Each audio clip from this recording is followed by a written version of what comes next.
As hy lekker Paul, ons is aan die einde van ons reeks. Kan jy dit glo 9 weke? Ek dink die mense bid al dat ons moet klaarmaak met hierdie reeks.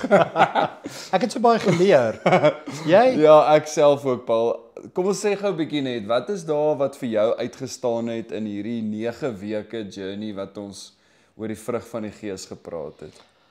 Ek dink dit het bevestig wat Impas gemeente die afgelope 10 jaar doen. Ja. Ek dink Christus in ons in hom, dan sal ons veel vrug dra. En hierdie is die vrug. Ja. Die vrugte van die Heilige Gees. So ek dink wat vir my wonderlik is dat ons 'n gemeente wil wees wat meer konsentreer op karakter as krag. Maar ons weet ook krag is belangrik, maar die krag sal kom. As die karakter daar is en die vrug daar is, sal die krag daar wees, sal ons werklik sien hoe die Here se Gees ook deur ons werk. So ek dink dit was vir my wonderlik en dan daai een keer met die liefde wat vir my regtig uitgestaan het, was daai onvoorwaardelike liefde. Ja. Hoe die Here ons aanvaar net soos wat ons is en dan bereid is om met ons te werk en met ons 'n pad te stap en dan hierdie vrugte vorm in ons lewe. So dit was van die goed wat vir my uitgestaan het. Ja, verseker. Ek dink eers aanvanklik is 'n mens so bietjie verward of confused rondom die vrug van die Gees, dat dit, jy weet, dis goed wat ons geleer het as kinders, jou ouers of wat ook al wou jou geleer het om hierdie goed te voor te bring. Ja. En net weer herinner te word, Ja. dis die vrug van die Gees. Ja. Te voorbereiding vir vandag het ek net weer gedink, dis nie die vrugte van die Gees nie. Het jy al daaraan gedink? Dis nie die vrugte, dis die vrug van die Gees wat liefde is, wat uitdrukking kry. En dan eindig hy by hierdie laaste een wat ons by vandag kom, selfbeheersing. So, dit is so mooi dat hy by hom eindig, want is amper asof hy dit wil saamvat en sê, jy weet, dis wat ons deur al hierdie vrugte, is dit die ding wat ons gaan nodig hê om te volhard. Ja. Hierdie naweek se boodskap rondom Jakob en Esau en hoe Esau eintlik sy destiny en God se plan vir sy lewe weggegooi het vir sy aptyd, net daai wat was dit? Dit was miljoene rande vir R50 of R100. Of ons ooit so 'n verruiling sal doen en ons sal nie, maar ons doen dit tog elke dag. En ek is baie meer bewus van hoe nodig ek die Here het wanneer dit kom by selfbeheersing in my eie lewe en hoe ek goed nie wil weggee nie.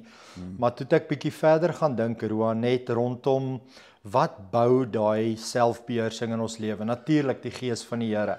Maar daar's oefeninge wat ons moet insit en ek gaan lees toe net hier in 1 Timoteus 4 vers 7, hoor wat sê hy?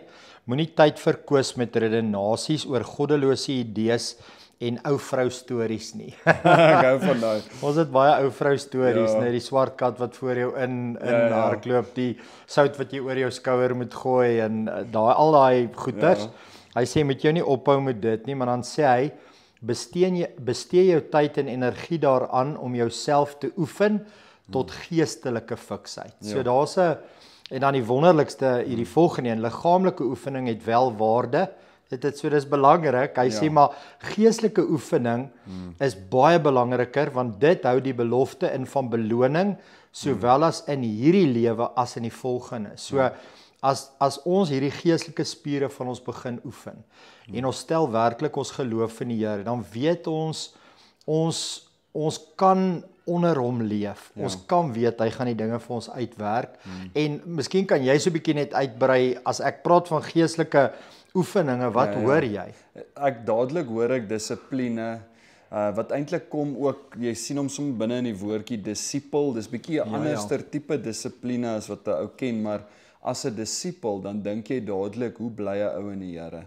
Daai dissipline met om stilte tyd te hou, om tyd te spandeer met die Here. Dis die oefening. Ja, so dis daai geestelike oefening. Dit voel vir my ook, jy weet, ons praat van selfbeheersing, maar dis eintlik om jouself te surrender en jy weet toe te laat dat die Here se krag deur jou werk. En dit kom net deur stilte tyd in jou verhouding met die Here. Ja. Ek dink aan die inspanning wat dit baie keer verg om die begeleide gebede op te neem, vir my spesifiek, om voor te berei, gereed te wees daarvoor, mense nou te begelei binne 3,5 minute oefening, geestelike oefening wat mense moet inbly en die terugvoer wat ons kry van mense net om te sê maar toe ek daai begeleide gebed aansit en ek lees ook daai teks en ek bid saam met jou daai gebed. Net die fokus, hoe dit ons fokus nou vandag moet ek leef met hierdie vrug van die Gees. En hoe die Here dan net oorneem. Die Here is so getrou, nê. Hy vat dit verder in ons lewe. Al wat hy van ons vra is ek soek julle tyd en ek wil saam met julle 'n verhouding bou. Dis 'n persoonlike tyd wat ek en jy saam met die Here het en vanuit dit uit vloei hierdie vrug en vloei hierdie verhouding. Ja, is mooi. Dit bring ons weer terug waar ons begin het. Ja. En dis by Johannes wat sê dat ek is die wingerdstok, julle is die lote, wie in my bly, sal baie vrug dra. Dis ons begeerte, Roan. Ja, verseker. Ja. So, ek dink vir my net om jou af te sluit is die 3 V's, die 3 G's, die 2 S'e en die L, so vreugde, vrede, vriendelikheid, getrouheid, geduld, goedheid, selfbeheersing of sagmoedigheid en dan nou selfbeheersing en dan wat alles saamvat is die liefde. Mag ek en jy, ons gemeente en almal wat hierna luister vandag, die liefde van die Here nastreef en in hom bly met alles binne in hulle. En dan is hy so getrou om sy Gees in ons uit te stort. Verseker. Kan ons saam bid? Ja, verseker. Ons doen dit. Here, ons sê vir U dankie vir die reeks, dankie vir die gesprekke wat ek en Roan en Benny kon gehad het en ook almal wat ingeskakel het en deel was van hierdie reeks. Dankie Here, ons is ryker, meer geestelik volwasse mense na dit. En dankie dat U deur U woord ons so kom stig het en kom bou het en Here na plekke toe gevat het waar ons nog nie was nie. Ons sê vir U dankie daarvoor en ons wil vra Here dat U Gees op ons uitstort en dat ons meer sal sien hoe Christus volle gestalte in ons lewens vind. Ons sê vir U dankie daarvoor in Jesus se naam. Amen. Amen. Dankie Paul. Dankie Roan.